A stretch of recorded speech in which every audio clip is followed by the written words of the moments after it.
There have been so many championship changes this week. Shota Umino dropped to Gabe Kidd, Street Profits dropped to The Vision, Sami Zayn dropped to CM Punk, Konosuke Takeshita dropped to Kyle Fletcher, and MJF dropped to Kenny Omega. And it reminded me of 5 championship reigns that I think should have already happened within WWE. And perhaps I'll do an AEW version of this video down the line. But all of these championships changing hands this week reminded me of these 5 reigns that I feel should have already happened within WWE. So listen, if you're in London, burning up like I am right now, sorry if you can hear the fan, or anywhere in the world that's super hot at this very moment, I hope you are staying hydrated and drinking your water, staying as cool as can be, and also wearing your sun protection. Let's get into this 5. Javon Evans, he should have been NXT champion, or at the very least, NXT North American champion. Now, I will never forgive them for having Ricky Saints be the one to defeat Obafemi for the NXT championship. I can never forgive them. Because what do you mean? It should have been the young OG. I was praying and hoping that basically we'd get Obafemi. He won New Year's Evil 2025, right? So I was hoping he'd hold the title from then right through to Stand and Deliver 2026, and then Javon Evans could get a big victory on the Stand and Deliver stage, the big Stand and Deliver stage, although this year it wasn't that grand or big, you know what I mean? However, that was what I wanted. Even when he had matches against Obafemi like during the year, I was like, you know what?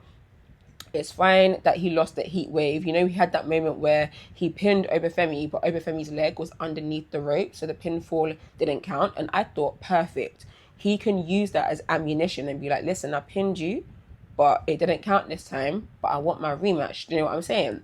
And I thought they'd build to Stand and Deliver, and Javon would get his big victory at Stand and Deliver.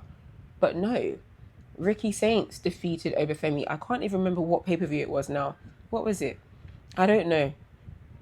I can't remember. I just know that after that moment, I remember Ricky Saints coming onto NXT the following week and saying, didn't we do it? I said, we? This is not what I asked for. And if I knew that things were going to play out the way that they did, I would have said, you know what? Just give Javon Evans the victory at Heatwave. I'll take it. But instead, he now has had 0 NXT championship reign. Huh?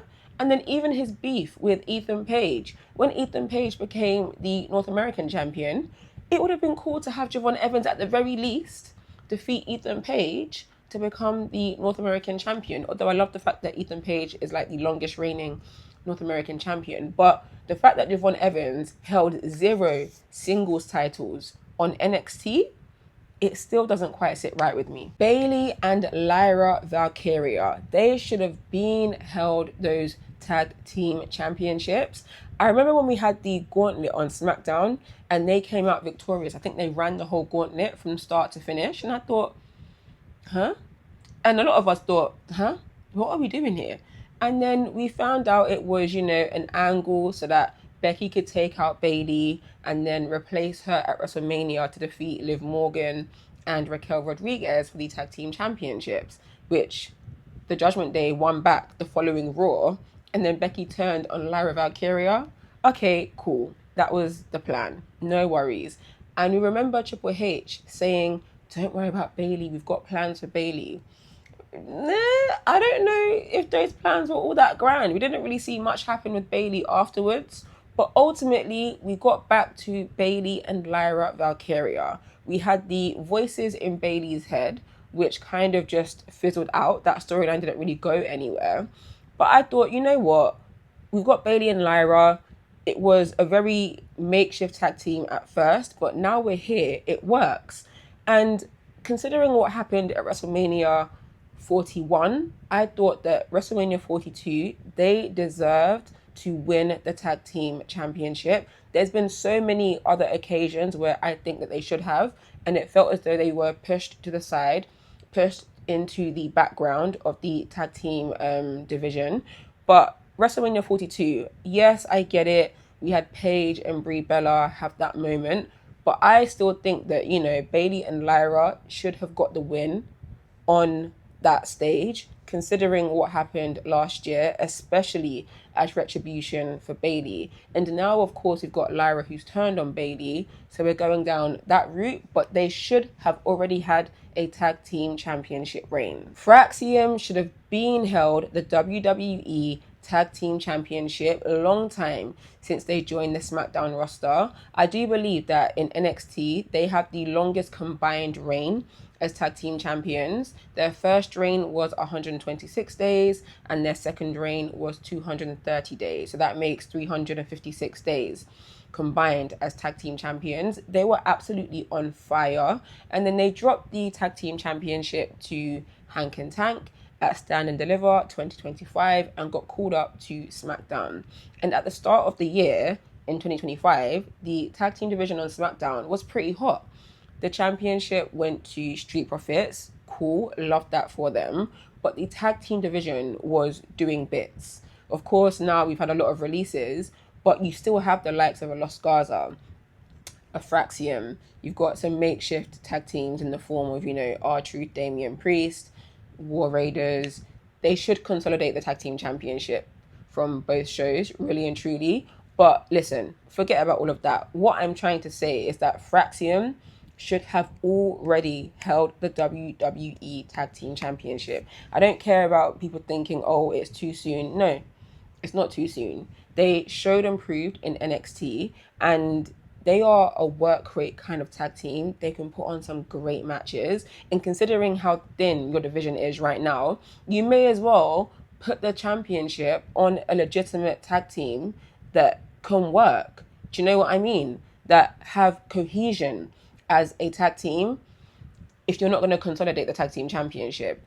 Fraxium on SmackDown, it's a shame to see what they have become as a result of their booking on the main roster compared to what they were delivering on NXT. But yeah, Fraxium, if I had the pen right now, I don't know how I'd be doing it, but I'd be writing it that somehow the tag team championship, the WWE tag team championship on SmackDown, goes to them. Now this one, I think a lot of us are hoping gets fixed at SummerSlam this year when Chad Gable defeats Penta to become the Intercontinental Champion. But that doesn't negate the fact that Chad Gable really and truly should have already been Intercontinental Champion. We saw what happened at WrestleMania 40, and essentially Sami Zayn took a spot that should have been for Chad Gable.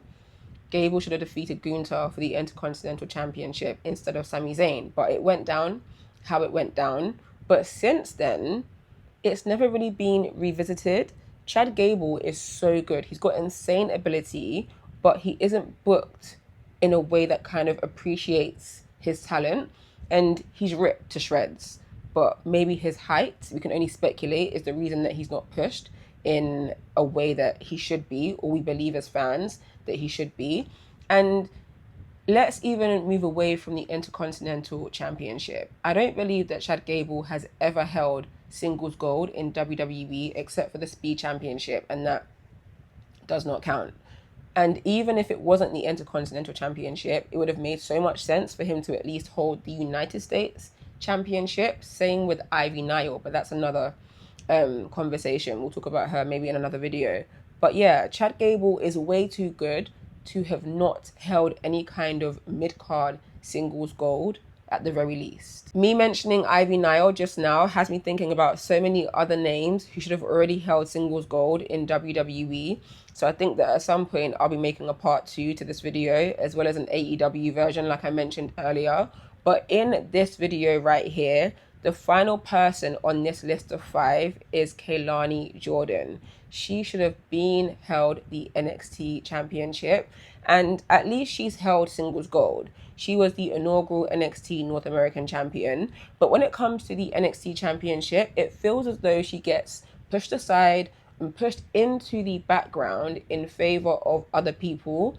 And yes, right now I'm speaking about Kendall Gray. And I'm not going to deny, Kendall Gray is fantastic, and all the work she's put in, I'm not mad at her being the NXT champion right now. However, Lola Vice was not champion at the time, but Kehlani Jordan has the claim to being the only person to tap out Lola Vice. So when she did become the NXT champion, I think Kehlani Jordan had a big claim to an NXT championship opportunity. And then we had the week where Kehlani Jordan defeated Kendall Gray in a banger of a match. And like I was saying, Kendall Gray is fantastic. But a lot of the great matches on NXT, if you ask me, Kehlani Jordan is the common denominator in those matches. Another reason why I think she should have already been the NXT champion. But back to that match. That match between Kehlani and Kendall, Kehlani won, and it was implied that that match had number one contender implications for the NXT championship. But then all of a sudden, the next week, they had an official number one contender match, which Kendall Gray won. So she got the opportunity at Great American Bash and won the NXT championship over Lola Vice. Okay, no problem. All I can hope for now is that Kehlani Jordan is the one to dethrone Kendall Gray, because in my opinion, she is long overdue an NXT championship run. And I know there's been some stop-start with her character. She was a face and then she kind of turned heel a little bit, but then kind of turned back face. And even her heel run now, I know some people are divided. They think that she's not believable as a heel, but I think that despite her having this Disney Channel-esque type feel to her as a heel, and I mean that she's got like a high-pitched voice and whatnot, and I'll never forget the time that she took out Lola Vice backstage and then she had like two braids and she's like, it was just so funny. But I think that adds to her character as a heel. But yeah, if you ask me, Kehlani Jordan has proved herself time and time again, and she keeps getting pushed aside. So she's overdue an NXT championship run. In the comments, let me know your thoughts on my list of 5 championship reigns that I think should have already happened in WWE. And like I said, this is part 1. I think I will definitely do part 2 because there are so many more names to add to this list, and also an AEW version. But if you liked this video, please hit the thumbs up, subscribe to my channel, share it with a friend, your nan, your granddad, your mum, your dad, your cousin, your nephew, your niece. Share it and hit the bell so that you don't miss a video. And I'll catch you in the next one.